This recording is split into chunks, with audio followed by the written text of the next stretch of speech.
모두 스마트폰만 바라봅니다.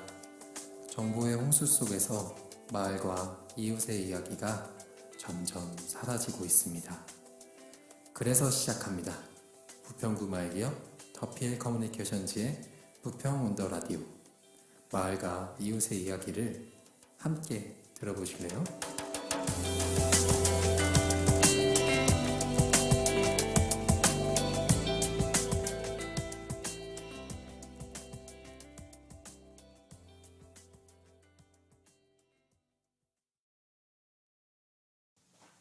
청취자 여러분 안녕하십니까?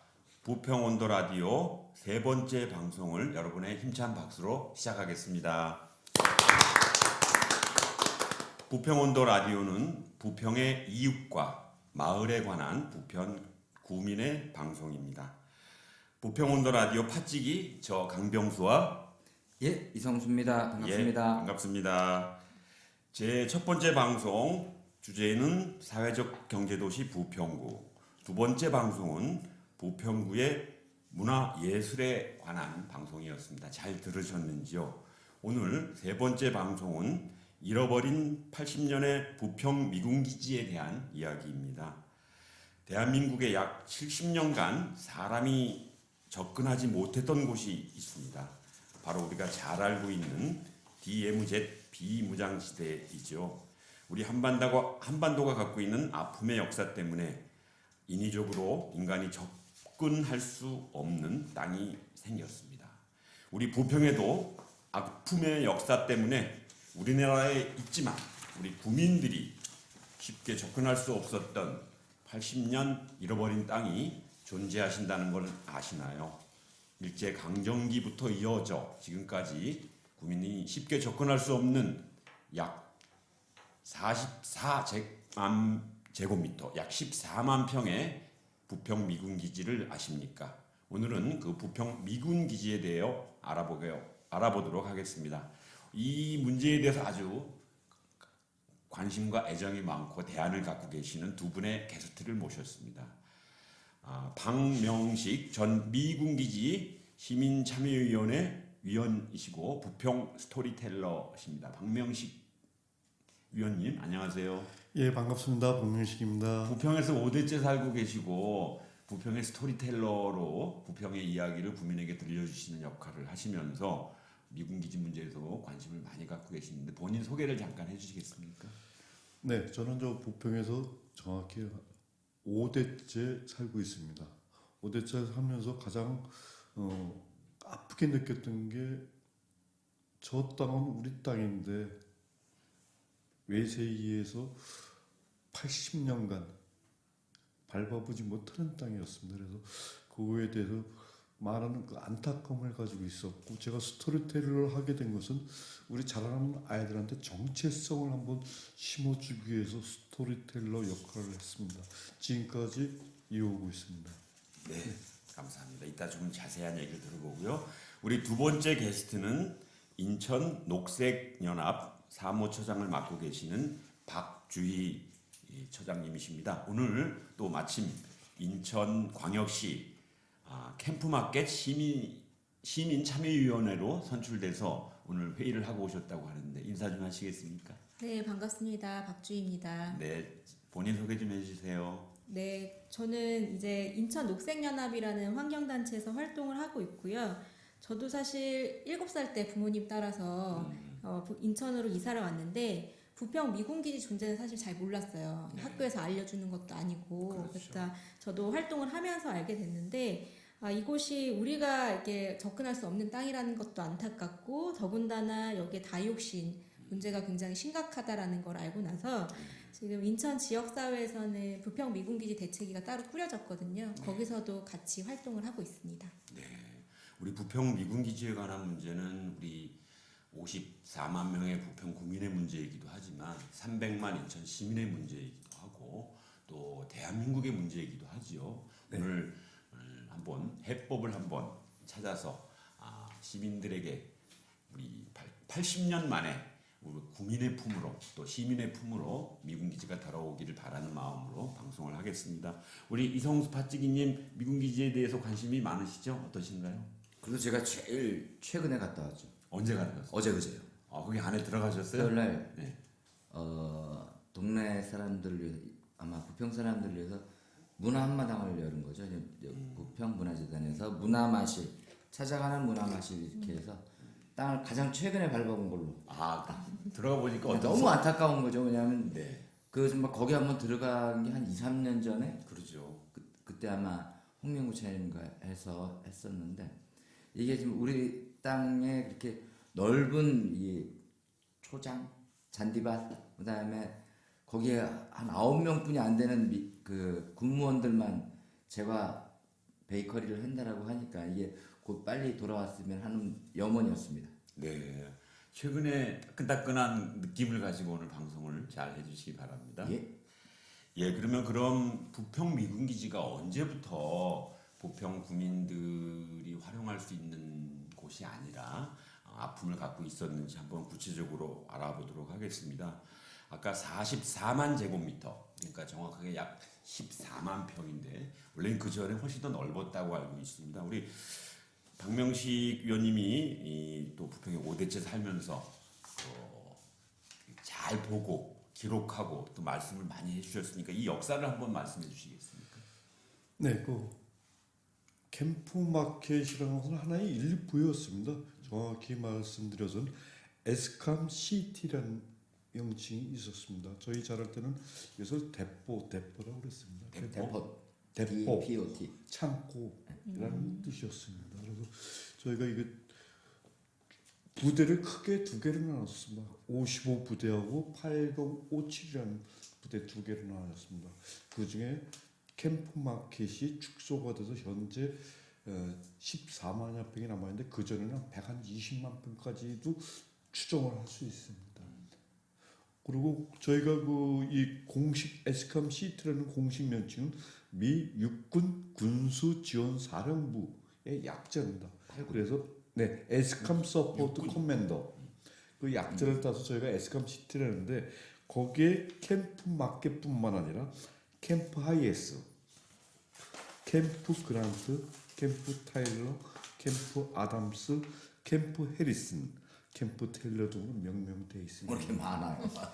그 부대 이름 명칭을 이렇게 들어보시면 뭐 느끼신 게 없나요? 맹수들에 대한 얘기는 미 역대 대통령들의 이름이 다 여기 녹아져 있습니다. 그 대통령들이 맹수야. 네, 그래서 요 문제도 좀 우리가 범위 규정을 미군들에 의해 그려진 건데 이것은 나라 차원에서 좀 확실한 범위를 좀 밝혀내야 되는 이야기가 되겠습니다. 그래서 이것이 에스캄 시티가 1969년도에 닉슨 톡트렌에 의해서 에스캄 시티는 1973년 6월 30일 해체되고 남아있는 게 캠프 캠프 마켓입니다. 그리고 그 캠프 마켓 일부 지금 부영공원을 제외한 나머지가 14만 평이 되겠습니다. 2022년도에 철수인지 반환인지 예정입니다. 그러니까 이제 한국 전쟁을 해방이 되고 예. 한국 전쟁을 하면서 미군이 이제 그 참여하게 되면서 그 땅을 미 육군 군수지원사령부로 우리 명칭 에스컴 시티라는 말이 붙을 정도로 큰 땅이었다는 거 아닙니까? 네. 그러니까 에스컴 시티로 해서 주둔하다가 이제 주한 미군 일부가 철수하면서 에스컴 시티 중에 일부의 기능인 캠프 마켓으로 남아 있고 그러면서 100만 평 가까이 되던 넓은 면적이 자꾸 축소돼서 지금 약 14만 평 정도 남아 있고 그 주변에 있던 미군 기지 일부가 현재의 동아 아파트하고 현대 아파트로 변동된 게 맞습니까? 네, 맞습니다. 중일 전쟁이 1937년도에 일어납니다. 일본에서 무기를 만들어서 한반도를 통해서 만주나 일본 중국하고 싸우기 위해서 무기 공급하려니까 운송비가 너무 많이 듭니다. 그것을 줄이기 위해서 부평 조병창하고 평양 공작소에서 무기를 만들어서 그걸 중일 전쟁을 치르려고 합니다. 거기다가 태평양 전쟁까지 같이 치르는 무기를 생산하는 곳이 부평이었습니다. 그러니까 일본의 무기를 생산하던 곳, 네. 우리가 역사 시간에 배운 일본 병참기지. 네.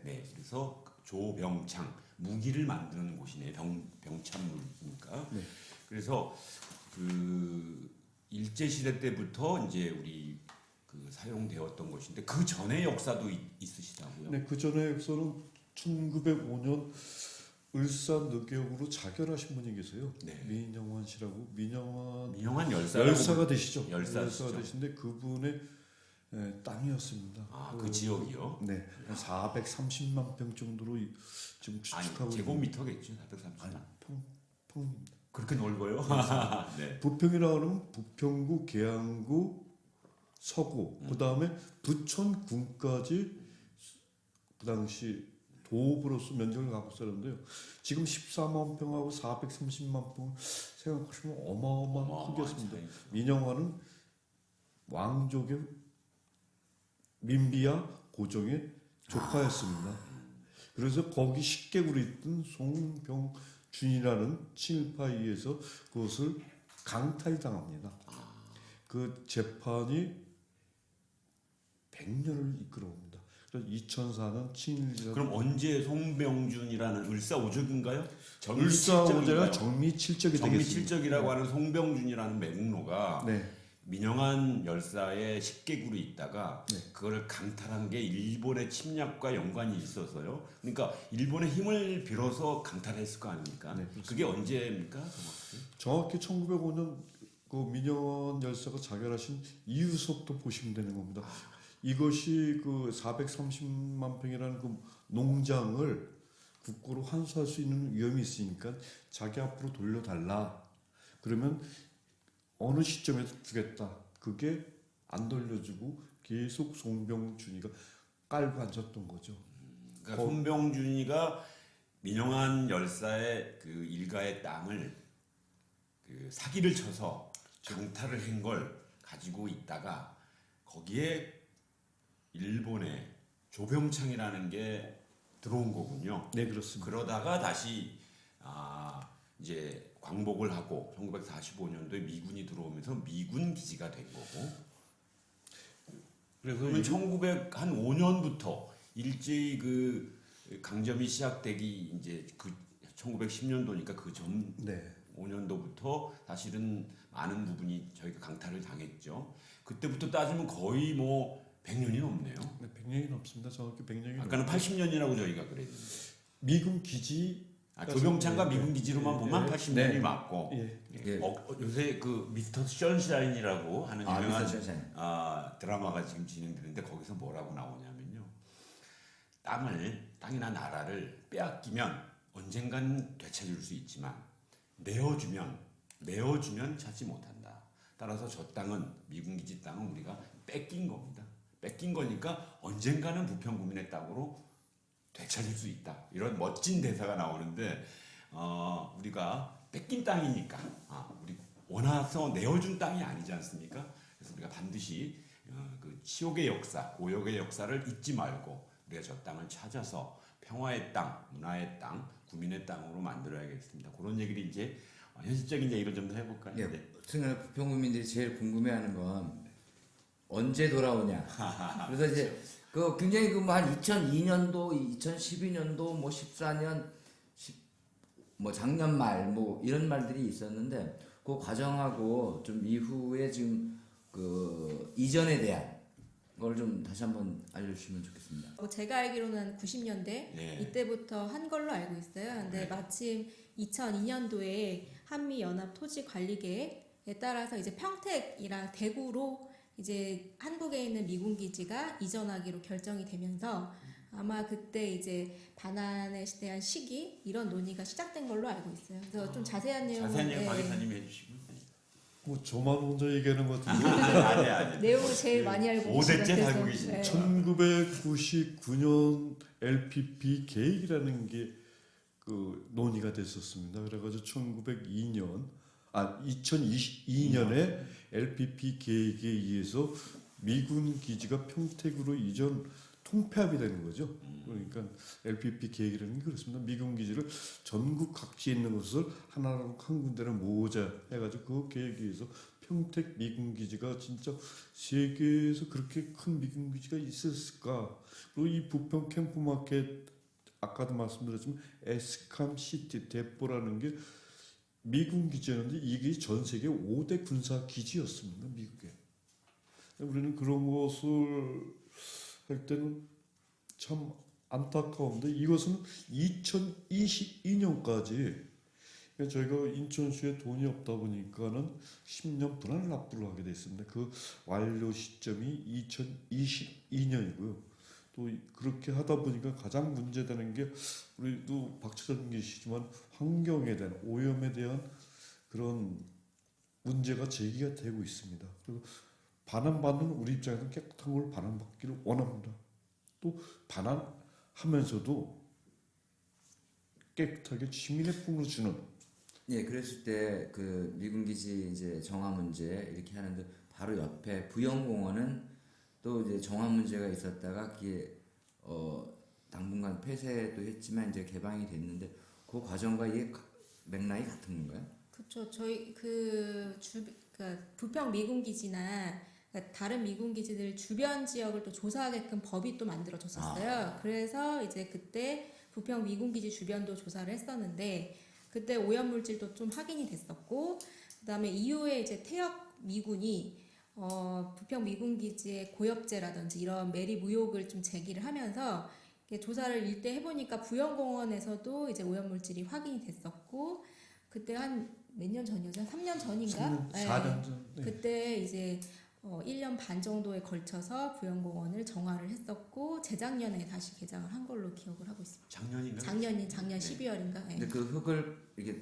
바깥에 나가서 정화를 해서 갖고 들어왔나요? 아니요, 그 자리에서 그 자리에서? 했었어요. 네. 폐쇄하고 네, 환경공단에서 그거를 정화를 했었죠. 그때는 다이옥신 정화는 안 했고요. 유류 중금속 위주로. 거기에 뭐 위해성 논란도 있고 거기에 뭐 다이옥신 문제 뭐 이런 것들이 있는데 그것이 얼마큼 위험한지 실제 주민들은 잘 못 느끼지 않겠습니까? 그리고 이게 또 안전하게 받으려고 한다면 어떤 방법을 거쳐야 되는지 그다음에 그 논란도 많은데 우리 박주희 선생님이 한 말씀 해주시면 좋겠습니다. 그 지금 유해성에 대해서 저희가 주민들한테 얘기할 때 그냥 단순하게 말씀드리는 거는 다이옥신이 청산가리의 1만 배 이상의 독성을 갖고 있다라는 정도로 말씀을 드리고 있어요. 근데 구체적인 유해성, 그러니까 다이옥신 수치가 이랬을 때 인체에 어떤 정도의 영향을 미친다. 이거는 지금 환경부가 공개를 하지 않고 있기 때문에 저희도 명확하게 말씀드리기 어렵고 그래서 저희가 계속 환경부에 정보 공개를 해라라고 요청을 하고 있는 상황입니다. 그리고 정화 방법 관련해서도 지금 뭐 차폐를 하자, 그냥 콘크리트로 씌우자, 뭐 이런 얘기도 있고요. 그 다음에 여기서 정화를 해야 되는 게 원래 환경적인 측면에서는 원칙에 맞습니다. 원래 오염된 곳에서 정화하는 게 원칙적으로 맞아요.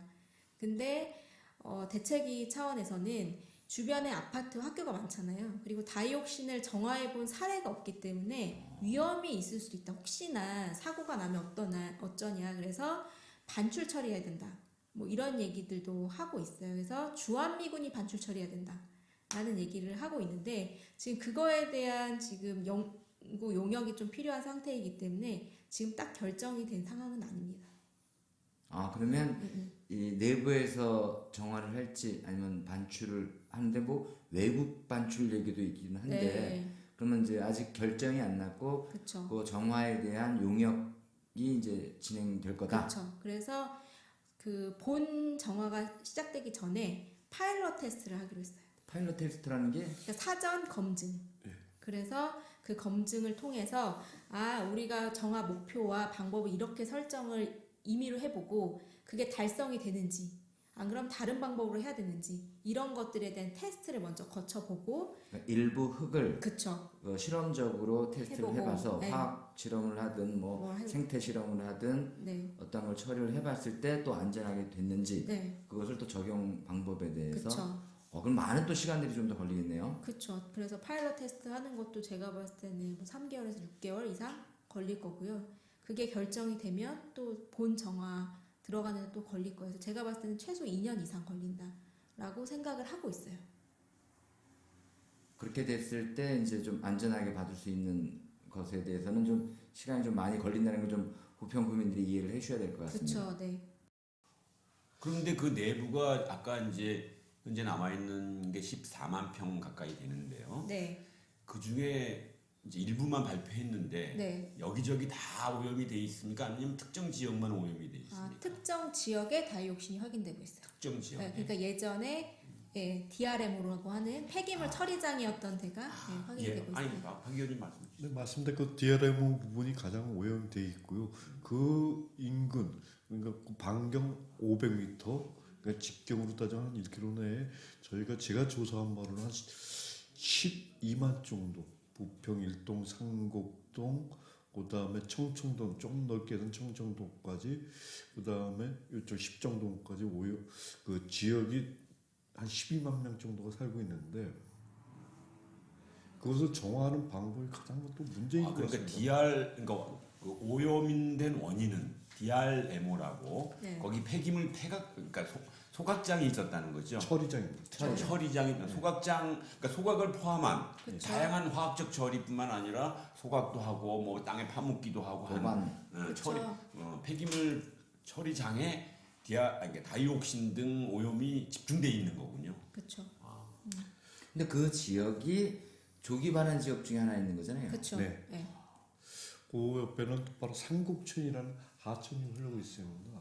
그랬더니 그게 굴포천으로 들어가는. 네, 그리고 저 구청에서 합류되는 그 삼곡천의 일원이 바로 그 옆에 있습니다. 그 다음에 그 반환되는 곳 중에 부원초등학교에 정화조가 있죠. 있습니다. 그것도 마찬가지로 좀 조사를 해봐야 되는데 그쪽은 좀 제외된 걸로 같더라고요. 그래서 이 지역 주민들이 좀 전에도 말씀을 드렸는데 좀 뭐랄까 그 밝히기 싫어하는 사실, 그러니까 껄끄러운 사실이 좀 있는 부분이 있습니다. 그것은 뭐 개인적인 뭐 재산 문제도 있고 그런 일부가 논의된 적은 있습니다. 이걸 너무 밝혀가지고 개인 재산권에 대한 침해가 오는 게 아닌가. 집값 떨어진다는 얘기. 네, 그렇죠. 근데 일단은 차세대를 위해서는 깨끗이 돌려봐야 되는 게 예. 이제 지금 와서 부평 미군들이 아니 부평에 주둔한 미군이 남의 땅을 강탈해서 미군 기지로 쓴 것도 억울한데 물론 뭐 국가 안보를 위해서 나름 기여한 것도 있겠습니다만 왜 남의 땅에 와서 그렇게 오염을 시키죠? 자기네 땅이면 그렇게 오염 안 시켰을 거 아닙니까? 뭐 그런 과정이 좀 있었나요? 그게 아마 아까 그 폐기물 처리장 같은 경우에는 뭐 쓰던 차량, 그 다음에 뭐 이런 군수 물자라고 하는 뭐 총기, 뭐 이런 걸 다 처리하는 과정에서 그랬을 수 있고요. 그 다음에 고엽제를 묻었다라는 의혹도 지금 있는 상황인데, 아까 퇴역 예, 그러니까 미군에서 퇴역 군인이 제대하신 분이 예, 예. 미국에서 발표하신 거죠. 그쵸. 예, 그렇게 증언을 한번 하셨는데, 그 뭐 사실관계를 확인해 봐야 되는 거고, 근데 원래 그 데이터들을 다 공개를 해야 그게 가능한데, 지금, 그 데이터들이 다 공개가 되지 않고 일부만 지금 공개했기 때문에, 그거는 확인이 필요한 거고요. 아까 질문이 뭐였죠? 그래도 어쨌든 환경부가 나서서 네. 미군 기지 안에 그 안에 있는 부대 안에를 점수 조사한 것은 처음 있는 일 아닙니까? 공개한 것도 그렇고 원래 반환하기 전에는 네. 조사를 해야 돼요. 해야 됩니다. 네, 그 반환하는 절차가 있거든요. 근데 그 절차에서 원래 내부는 다 조사를 하게 되어 있고요. 저희가 그 조사가 끝났다라는 걸 알고 인천 녹색연합에서 정보 공개 청구를 했어요. 근데 비공개를 했어요. 그래서 저희가 소송을 다시 했죠. 왜 네. 비공개하냐?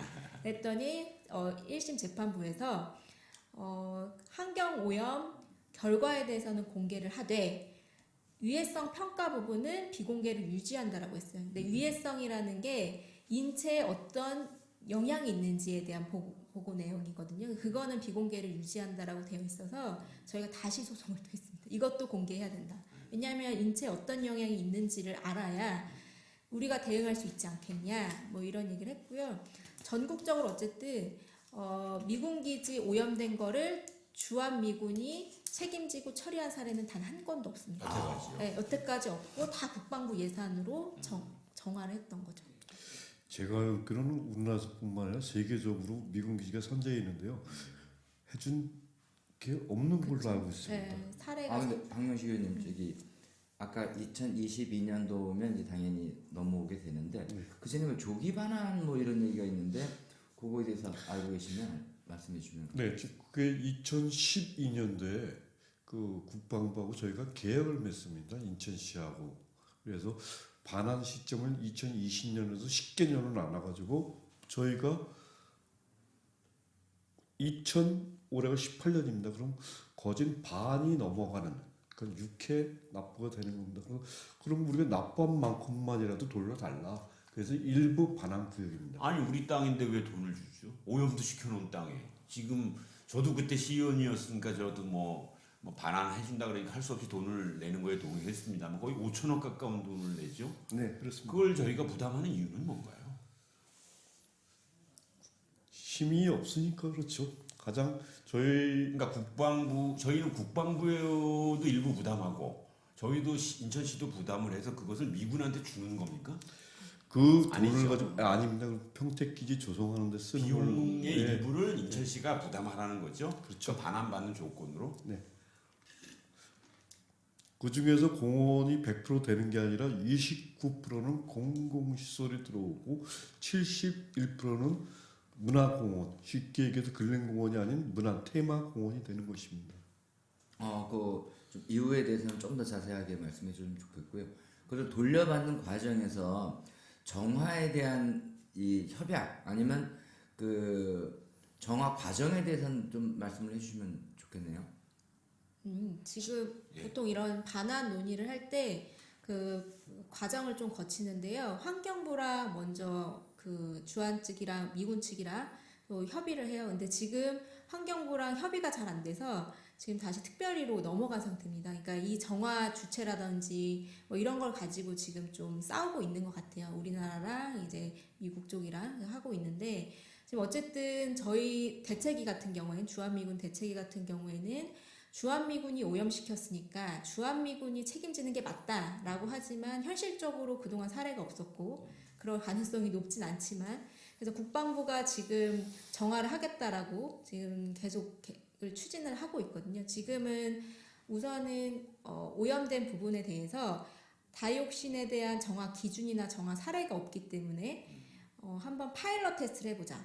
지금 얘기를 하고 있어요. 그래서 그거와 관련된 용역을 발주한 상태입니다. 그래서 아마 그런 용역을 발주하면서 민간 협의회를 또 꾸릴 거예요, 국방부에서. 그러면 그거에 대해서 이제 민간이 같이 이거 정화를 어떻게 할 건지 논의를 하게 됩니다. 그러니까 우리 부평 구민의 입장에서는 빨리 돌아오는 게 좋은데 네. 돌아오려면 오염된 부분을 정화해야 그쵸. 되는 건데 네. 정화를 누가 할 것이냐 네. 또 어디까지 할 것이냐에 대한 것은 아직 정해져 있지 않군요. 그렇죠. 우선은 국방부가 하겠다고 하는 거고 이제 언제 우리 시민단체는 미군이 책임지고 하라는 거고. 그렇죠. 그렇지만 국방부가 한다고 했을 때 저희가 국방부가 하지 말라고 얘기하진 않겠죠. 어쨌든 근데 이왕하는 거 이제 빨리 저는 반환받는 것보다 안전하게 반환받는 게 중요한데 다른 데 같은 경우에는 제대로 정화를 안 해서 나중에 문제가 발생할 수도 있거든요. 그래서 이왕 반환받을 때 제대로 정화하는 게 필요하다고 봅니다.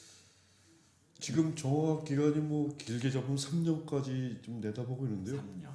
저희가 100년을 기다리는데 3년 더 못 기다리겠습니다. 그리고 부영공원 할 때는 1년 반 이렇게 했지만 아마 직접적으로 그 저장고가 있었던 거는 현재 DRMO하고 였기 때문에 아마 조금 더 그 사람들이 1년 반이었지만 받고 나니까 또 그걸 또 까먹는 거예요. 그동안 기간에 대해서. 그렇듯이 좀 더 안전하게 받기 위한 노력들이 좀 더 선행돼야 되겠다 이렇게 생각 같습니다.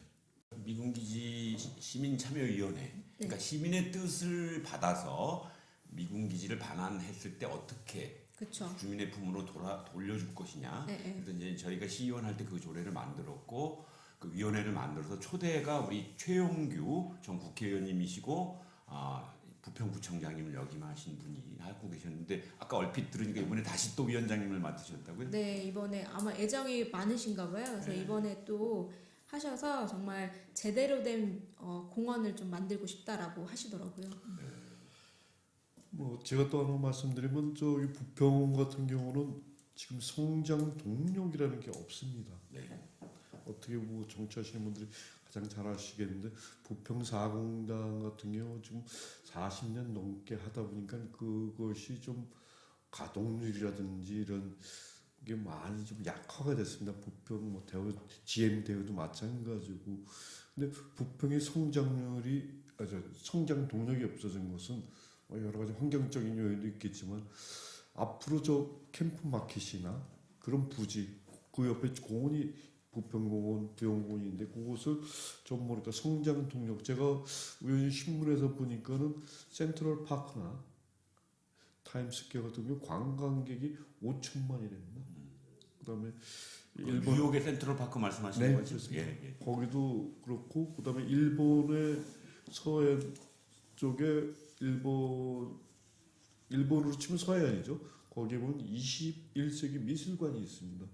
도시 파선 선고를 낸 데인데 거기도 시민들이 앞장서서 21세기 미술관을 졌습니다. 거기 관광객이 1,000만이 넘는답니다. 우리 이성수 파찌님이 부평에 언제 오셨어요? 저는 이제 88년도에 이제 인천으로 왔고요. 제가 근데 이제 질문을 드리고 싶은 건 부평에 참 보면 지금 현재 답답해요.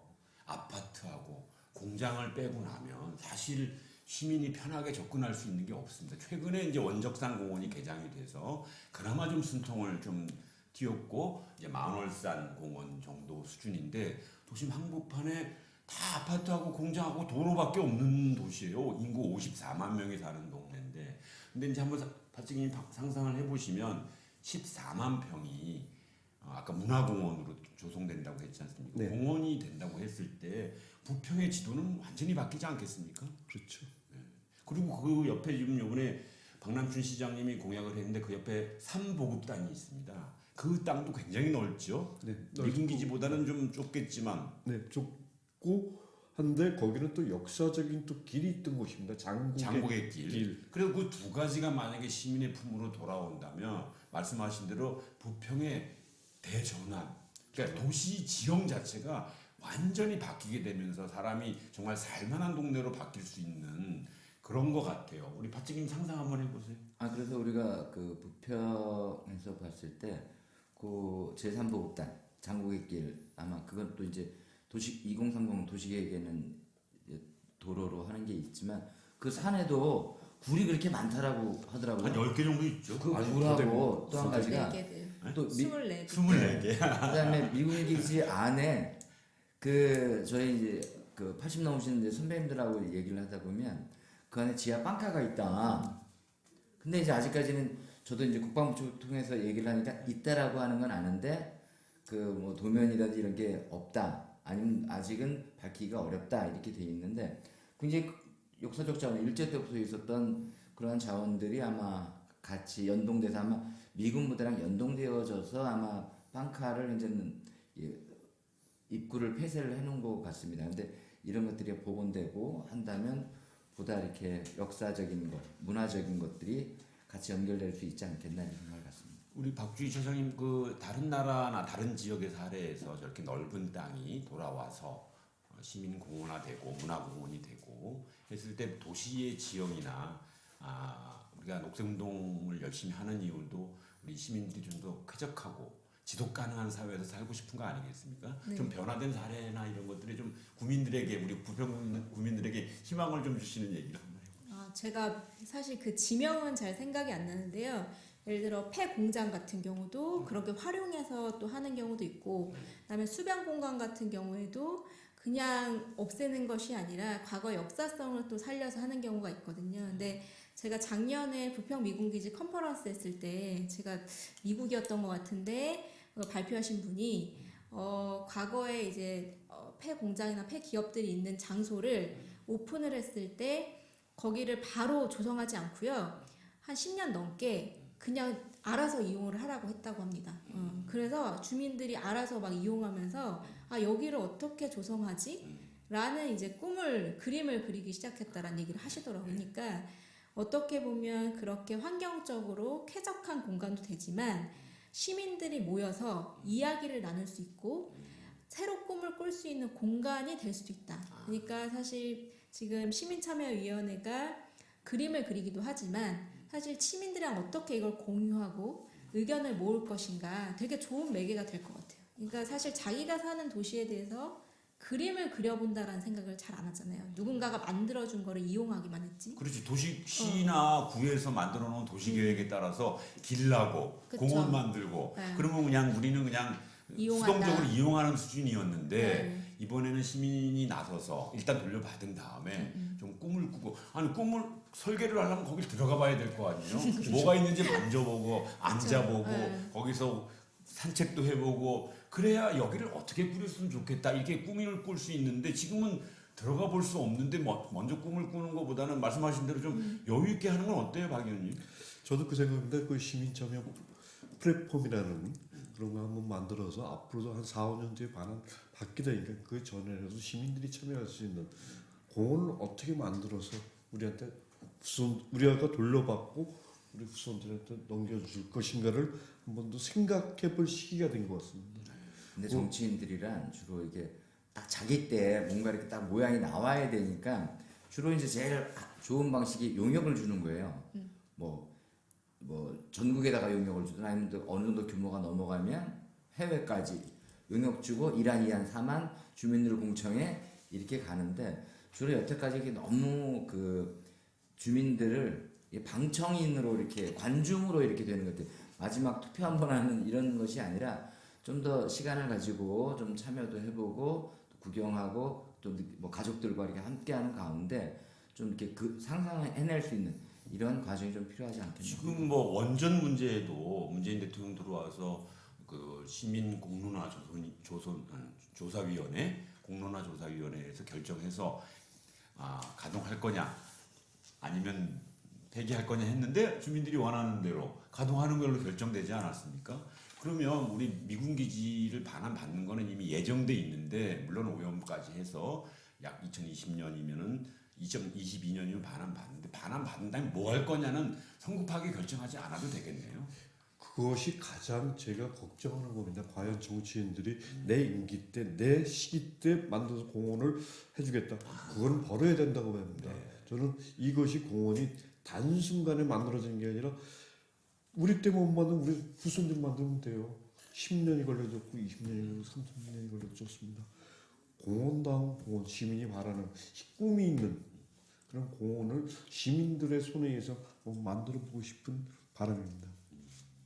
우리 시민단체도 그런 입장이신가요? 어떤가요? 그렇죠. 만약에 전체 부지가 어렵다라고 하면 저는 일부 공간을 좀 남겨두고 그런 시도를 한번 해봤으면 좋겠어요. 사실 공원에 대해서 그림을 그냥 위원회에서 이렇게 꾸려져서 위원회가 그림을 그리는 경우는 있어도 시민들이 사실 그림을 그려본 경우는 거의 없거든요. 근데 그거는 시민들이 이용하는 것이기 때문에 전 시민들이 그려야 된다는 생각도 하고 있어요. 그래서 우리 시민들은 제가 들어보면 바로 뭐 거기 대학을 유치하자는 사람도 있고요. 맞아요. 뭐 큰 병원을 유치하자는 데도 있고 부평 경제가 어려우니까 뭔가 경제에 도움이 될 수 있는 걸 만들자는 분도 있고 또 거기 가까이 사는 주민들은 약간 오염 문제가 심각해도 빨리 좀 반환받아서 했으면 좋겠다. 이제 사실은 시민들의 의견은 참 분분해요. 그리고 그걸 잘 어떻게 이제 모아서 여러 의견들을 반영할 수 있는지 어려운데 그래도 이제 그 분쟁이 있는 그런 논쟁이 많은 곳이긴 해도 우리 시민단체나 우리 박 의원님이 얘기하신 대로 좀 이렇게 반환은 빨리 받되 일단 활용도는 좀 더 국민의 다양한 의견을 모아서 꿈을 함께 키울 수 있는 곳이면 좋겠다 생각이 드네요. 우리 박주희 처장님 그동안 이 시민단체 많이 힘들게 그러나 줄기차게 제대로 된 반환 그리고 깨끗한 반환을 요청하시고 노력 많이 하시고 시위도 하셨죠. 저도 좀 했는데 거기서 많이 노력을 정말 꿈을 키우기 위해서 많이 노력하셨는데 그동안 쭉 과정을 한번 돌이켜 보시면 어떠십니까? 가장 어려운 것 중에 하나는 어쨌든 계속 언론적으로 말씀드렸지만 어쨌든 우리나라 땅임에도 불구하고 주한미군이 오염시켰음에도 불구하고 그들에게 책임을 물을 수 없다라는 그게 정말 안타까운 상황이다. 어떻게 이렇게 원래 국제적으로도 오염 원인자 책임 원칙이라는 게 있는데 그게 왜 미군 기지라는 곳에서는 그게 적용되지 못할까라는 안타까움이 하나 있고요. 그 다음에 주민분들도 사실 의견이 좀 다른 분들이 계세요. 그러니까 아까 말씀하셨지만 이런 오염 문제를 말해서 땅값이 떨어진다라고 해서 오히려 학교 교장 선생님이 쉬쉬하는 분들도 계시고 그러니까 주민분들도 싫어하시는 분도 계시지만 어쨌든 미래를 좀 생각을 하면 제대로 정화되어야 되는 게 맞잖아요. 그래서 이 부평 미군기지가 지속가능한 부평의 미래를 그릴 수 있는 하나의 지표가 될 수 있도록 여러분들이 공공성의 측면에서 생각해 주셨으면 좋겠다. 뭐 이런 말씀을 좀 드리고 그렇죠. 싶었습니다. 실제로 물론 이제 오염됐다 그러면 당장은 아파트 값이 좀 떨어질 수 있겠지만 만약에 완벽하게 내지는 아주 상당 부분 완벽하게 정화돼서 돌아왔을 경우에는 오히려 더 그쪽 지역 땅값도 오르고 아파트도 이럴 더 때 살기 땅을 좋아지고 사놔야 된다 이런 얘기. 그렇죠. 그러니까 더 살기 좋아지지 않을까요? 네. 거기에 그 14만 평의 공원이 갑자기 생기는 건데 거기 그 현대 아파트, 동아 아파트 저도 청춘동 살지만 어디 산책 한번 하루 갈라 그래도 원적산까지 가지 않으면 정말 숨막히는 동네가 부평입니다. 이런 정화 과정도 부평 미군부지 정화 과정도 하나의 롤 모델이 돼가지고 세계적으로 정화 환경오염 정화는 부평을 가봐야 된다. 그런 곳이 곧 오겠죠. 오늘 이성수 파치기님 오늘 지난번에 우리 방송 마지막에 부평 골목 상권에 대해서 소개해 주셨는데 오늘은 안 하실 건가요? 오늘은 생략하도록 하겠습니다. 그럼 제가 하나 소개할까요? 예. 우리 동암에 가면 협동조합으로 하는 부평 바보주막이 있습니다.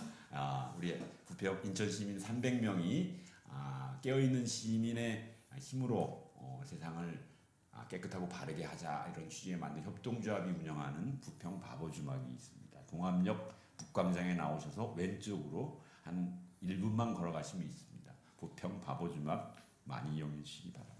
예, 민들레 협동조합에서 만든. 네, 그렇습니다. 네. 오늘 거기 하고 이제 마지막으로 부평 미군기지는 땡땡땡이다라고 아까 우리 박 의원님 먼저 하셨죠? 네. 부평 미군기지는 부평은 꿈이다. 부평의 꿈이다. 우리 박주희 저자님 생각하셨어요? 아주 비싼데 네. 부평 미군기지는 부평의 미래다. 부평의 미래다. 그러면 그렇게 되면 부평 미군기지는 부평의 꿈이고 부평의 미래다. 그래서 우리 소중한 땅 80년 더 크게는 100년의 아픔을 안고 있는 부평 미군기지가 새로운 부평을 만들어가는 동력이 되고 그런 꿈이 됐으면 좋겠다 이런 생각이 듭니다. 우리 이성수 파치기님 한 말로 정리하시면 저는 이제 미군기지 바로 옆으로가 이제 굴포천이 흐르고 거의 그 복개가 부평공원과 미군기지부터 이제 거의 덮여서 오는데 네.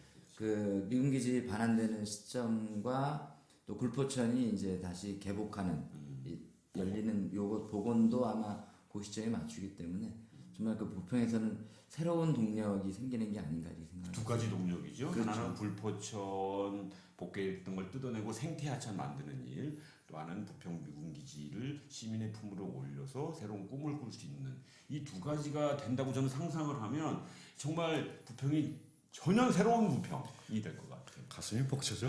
네네네. 오늘 귀중한 시간을 내서 박명식 부평 스토리텔러님과 박주희 인천 녹색연합 사무처장님을 모시고 부평온도 라디오 세 번째 방송을 했습니다. 부평 미군기지 잃어버린 80년 부평 미군기지가 우리 부평 구민의 꿈이 될 수 있기를 바라는 마음으로 함께 방송을 했고 많이 모자라지만 열심히 우리 부평온도 라디오 들러주시고요.